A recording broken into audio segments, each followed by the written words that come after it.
Educación y sociología. Sección 7. Del asilo a la fábrica.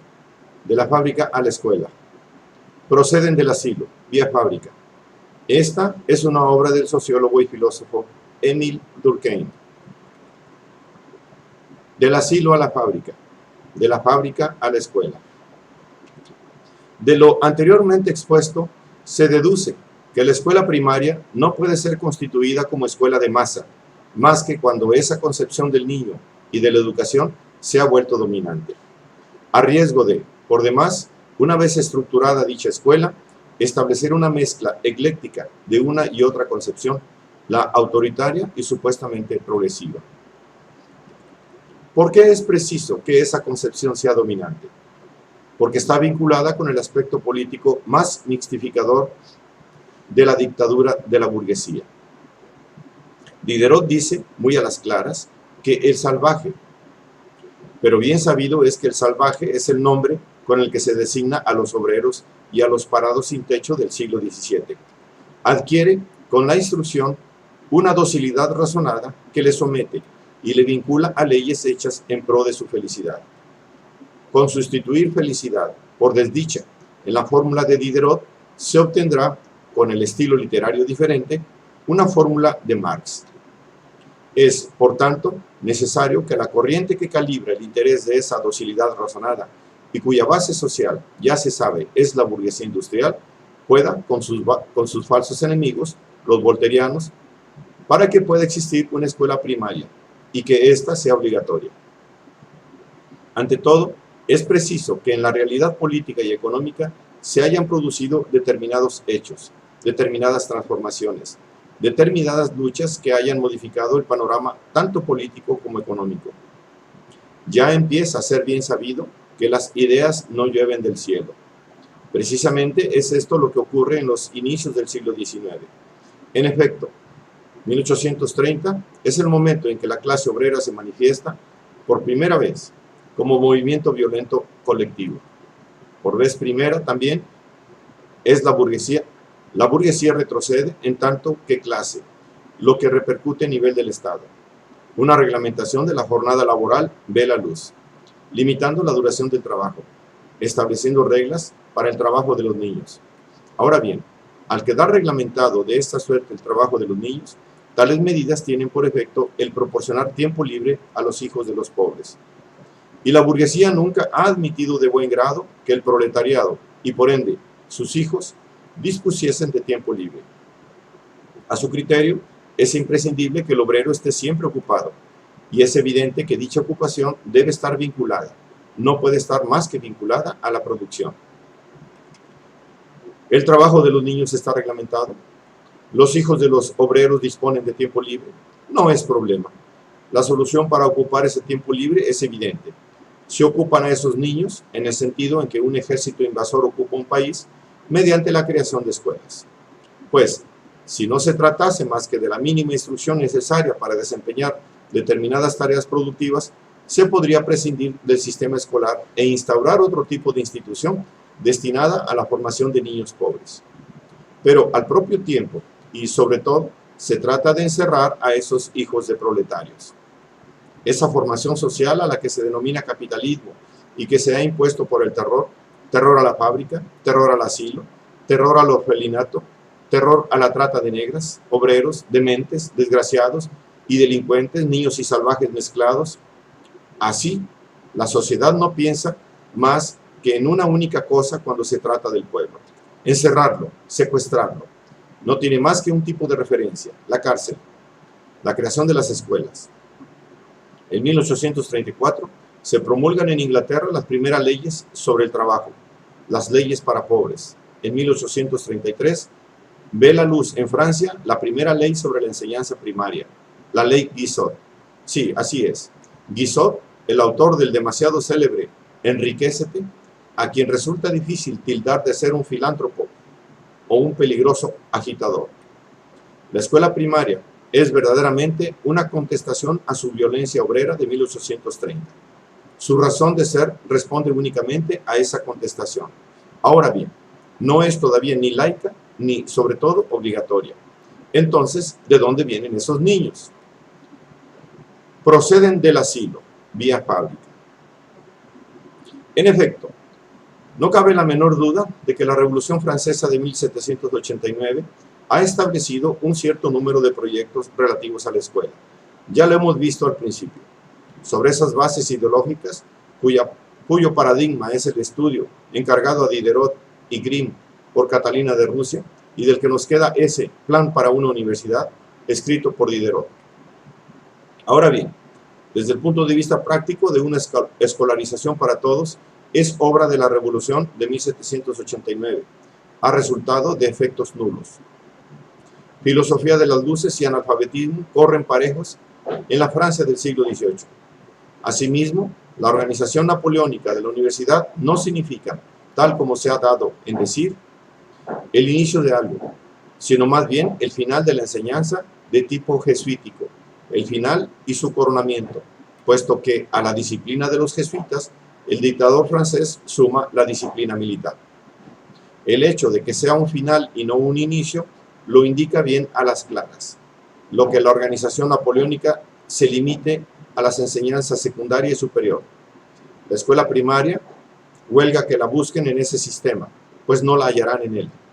Entonces, esos hijos de pobres, esos pequeños campesinos desarraigados, expulsados de sus terruños, junto con sus familias, esos vagabundos que van a parar a las ciudades, ¿qué ha sido de ellos? ¿Dónde se han metido? No en la calle, ahí existen demasiados peligros, para ellos y sobre todo para los demás, las gentes de bien, o con dinero. Esos niños se hallan solo donde son recluidos todos los pobres sin trabajo y sin hogar de las ciudades, los desviados de todo tipo, donde se recluye también a los dementes, y esto desde hace más de un siglo. Se les encierra en los hospitales generales, esos lugares a donde no se cura ninguna enfermedad, porque no hay enfermos verdaderos, sino enfermos sociales. Lugares cerrados, lugares tapiados, centros disciplinarios, en los que se castiga y se trata con mano dura a aquellos a los que no se puede proporcionar trabajo, porque no hay trabajo para ellos. Cuando Sade buscará modelos para descubrir los lugares cerrados de los que lo denomina de los horrores, no tendrá ninguna dificultad para encontrarlos. Todas las ciudades tienen su hospital general. Le bastará con invertir las razones oficiales de tal encierro, es decir, de poner la verdad al desnudo. En esos lugares se trabaja, pero no tanto con vistas a un provecho. Se hace trabajar para dar una ocupación a los recluidos, para rehabilitarlos moralmente. En Inglaterra se llama a dicha institución casa de trabajo. Ya saldrán del asilo-prisión esos hijos del infortunio. Por supuesto, pero para entrar en la fábrica presidio. El inicio de la era del maquinismo arroja a los hombres de la fábrica. Para ese trabajo igualmente sirven las mujeres y los niños. El empresariado codicioso y desalmado, pero muy riguroso en cuanto a cuestiones de moralidad se refiere, no va en forma alguna a renunciar a una mano de obra tan fácil de explotar y de subyugar para irle a hacer las escuelas. Los niños serán, pues, los primeros trabajadores inmigrados de la industria. Los hijos de obreros de principios del siglo XIX son productores. Por tanto, no cabe pensar en forma alguna en la instauración de la escuela primaria para todos, pues esos niños no tienen tiempo para ello. Por otra parte, antes de la insurrección obrera de 1830, prevalece la teoría de la fracción arcaica de la burguesía, los volterianos, teoría según la cual resulta peligroso dar instrucción al pueblo, pues instruir al pueblo vendría a ser como proporcionarle armas. Y sin embargo, precisamente, esa arma del saber, la clase obrera trata de forjársela por sí misma. La no escolarización de los hijos de los obreros tiene por efecto el de fomentar su contradictoria. El proletariado empieza a inaugurar sus primeras bibliotecas obreras, sus primeros cursos nocturnos. Empieza a desarrollar una cultura autónoma, obrera, cuyo contenido entra en total contradicción con las teorías expuestas por la burguesía. Es que dicha cultura está fundamentalmente vinculada con la experiencia del trabajo productivo y con la de las primeras luchas de clases. Se puede aquilatar de esta suerte, a partir de 1830, con un apogeo en los años 1860, el inicio de la Constitución en Inglaterra y en Francia, de una cultura en la que las hechuras de organización en la que las hechuras de organización obrera, la calificación manual, etc., ocupan un lugar preponderante. Hasta tal extremo que la primera reivindicación escolar de la clase obrera no será en absoluto la de la obligatoriedad de escolaridad, lo que medio siglo más tarde se convertirá en escuela primaria, laica, gratuita y obligatoria. El movimiento obrero no anhela la separación escolar. Lo que reivindica hasta los años 1860, tanto en Inglaterra como en Francia, es que se le deje la posibilidad de hacer sus propias escuelas en el lugar mismo de trabajo. Basta con consultar los libros de Robert Owen para quedar convencido que el sistema de fábrica ha sido el primero en hacer brotar la educación del futuro. Educación que ligará para todos los niños situados por encima de una determinada edad el trabajo productivo con la instrucción y la gimnasia. Y esto no tan solo con miras a acrecentar la producción social, sino como siendo el único sistema de obtención de hombres completos. Por descontado, ese desarrollo de una cultura obrera autónoma resulta insoportable para la burguesía. El autorizarla vendría a ser para ello como dejar caer en el olvido la lucha de clases. Pero a este respecto nada es de temer. La burguesía, ella, no olvida jamás la lucha de clases. Esa cultura obrera, como primera providencia, la burguesía hará cuanto esté en su mano para destruirla a través de una transformación. Así es como en Francia, el que es considerado como el más afamado sociólogo, Auguste Comte, llegara hasta el extremo de dar una tanda de cursos a las clases obreras. Es el curso de astronomía popular, resumida en 1844 por el Tratado Filosófico de Astronomía Popular. Sin embargo, esa labor de recuperación-transformación no es aún evidentemente más que mero remiendo, si se le compara con la labor de destrucción de la cultura obrera que llevará a cabo la escuela primaria para todos. En este sentido, 1830 marca un hito por partida doble, aquel en que la imposición violenta por parte obrera hace obligatoria la idea de la escuela primaria para todos, aquel también en que la burguesía empieza a preguntarse si no debe cambiar radicalmente de táctica, hacer triunfar en sus filas a los Diderot frente a los Voltaire, y aprovecharse de tal circunstancia para tratar de eliminar los elementos de cultura autónoma del movimiento obrero. Al proceder de tal suerte, la labor de destrucción irá aún más lejos. Cultura campesina, ideologías feministas, culturas minoritarias de Francia, todo estará por eliminar. Dos hechos clásicos y analizados repetidas veces por Marx son dignos de ser resaltados aquí. 1. La capacidad de recuperación en provecho propio de las luchas obreras por parte de la burguesía, que utiliza la exigencia obrera para transformarla, a la primera ocasión, en instrumento de opresión más sutil de la clase obrera y de los estratos populares. 2. La correlación, reconocida o no, entre los intereses de clase del proletariado y los del campesinado humilde, lo mismo que con los intereses de las mujeres y de las minorías nacionales oprimidas. El intento de aniquilamiento de una cultura autónoma obrera es, al propio tiempo, el de todas las demás culturas que no sean la dominante. Esa correlación, la burguesía la hacía y sigue haciéndola. En el otro campo, es harina de otro costal. Las contradicciones existentes en el seno del pueblo distan mucho de haber sido resueltas. Sentado lo antedicho, en 1830, la situación no es aún demasiado clara. De igual forma que en el seno del Parlamento francés legitimistas y orleanistas se enfrentan momentáneamente, pero formando bloque común cuando los imperativos políticos así lo exigen, de igual forma, unidos entre sí, esos mismos monárquicos se oponen a los republicanos, formando nuevamente bloque cuando el orden, la familia y la propiedad se ven amenazados. Siempre de igual forma y en ese marco así definido, van a enfrentarse con respecto a la cuestión escolar los paladines de la religión y los paladines del laicismo. Cada uno de esos grupos representando una fracción diferente de la burguesía y de sus intereses, pero cada uno de ellos íntimamente convencido de la necesidad de constituir un frente unido ante el enemigo común, ese salvaje que se denomina obrero. La asimilación lingüística obrero-salvaje perdura, pero ahora queda invertida. Si se hace hincapié sobre esos extremos de la historia de las luchas ideológicas en Francia, es que la oposición religión, laicismo, iglesia-estado, ha sido una de las armas principales de la burguesía en general, para tratar justamente de desarmar ideológicamente al pueblo.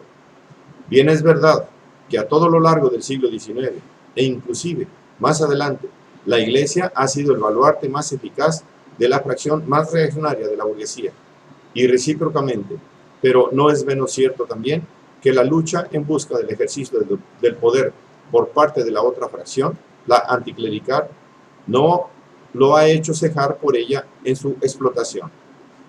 Que sea de tipo clerical o laica, no por ello la explotación resulta más leve para el obrero.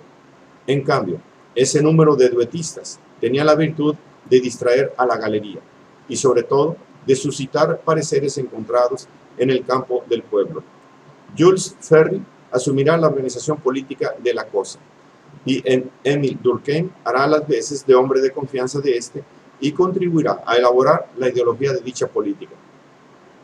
Pues es realmente su vinculación con la escuela de Jules Ferry la que nos puede permitir saber cuál es el amo al que sirve Durkheim cuando tantos años de su vida pasa enseñando pedagogía. Se ha dicho, pareceres encontrados en el campo del pueblo. Y en efecto, el campesinado de Francia, en el transcurso del siglo XIX, es de manera general más religioso que el proletariado. El oeste bretón, el macizo central, el oeste de los Pirineos y el País Vasco francés son más religiosos que el resto del país. De esta guisa, el obrero prácticamente se opondrá al obrero libre pensador, al campesino bretón, al campesino de Languedoc. Y por encima de todo, la masa del campesinado se opondría a la masa del obrerismo. Se ve perfectamente que la cuestión escolar, considerada estrictamente en este punto de vista religioso-laico, aun cuando importante, no es capital. Se puede apreciar tal circunstancia con ocasión de la Comuna de 1871. Se puede percatar uno de ello, puesto que dicha cuestión desaparece para no reaparecer hasta 1875, una vez que los comuneros habían sido ametrallados, asesinados o enviados a cumplir condena a presidio. Pero lo que sí demuestra la represión exacerbada de que fue objeto la Comuna de 1871 es también lo siguiente, que los republicanos laicos están en vías de imponerse a los monárquicos creyentes. Y en efecto, si bien a partir de 1830 se impuso el entendimiento de los pudientes que la lucha contra el proletariado no podía ser emprendida con las suficientes probabilidades de éxito, más que al amparo del nombre y del emblema de la República, dada que únicamente ese nombre y ese emblema podían engañar lo suficientemente a la pequeña burguesía y el campesinado para que tanto la una como el otro se pasasen al campo de la burguesía. Los propios republicanos no eran aún dominantes absolutos. Y tan poco dominantes son que en 1830 Luis Felipe accede al trono y, en lo que se refiere a la enseñanza, las leyes, instituyendo la escuela para todos, permanecerán aún por espacio de 50 años bajo un modelo de leyes que favorecen a la Iglesia.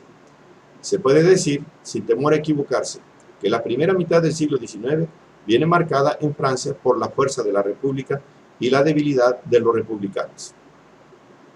Habrá que esperar hasta la segunda mitad del siglo para que República y republicanos, para que esas dos piezas fundamentales vuelvan a formar un todo indivisible. Esa dominación habrá exigido esencialmente dos condiciones. Uno, desde el punto de vista político, que los republicanos demuestren su capacidad, y lo harán principalmente en dos ocasiones: para reprimir los levantamientos populares, su firme propósito de ser enemigos del pueblo. Dos, desde el punto de vista económico, que la burguesía industrial se imponga a la fracción latifundista.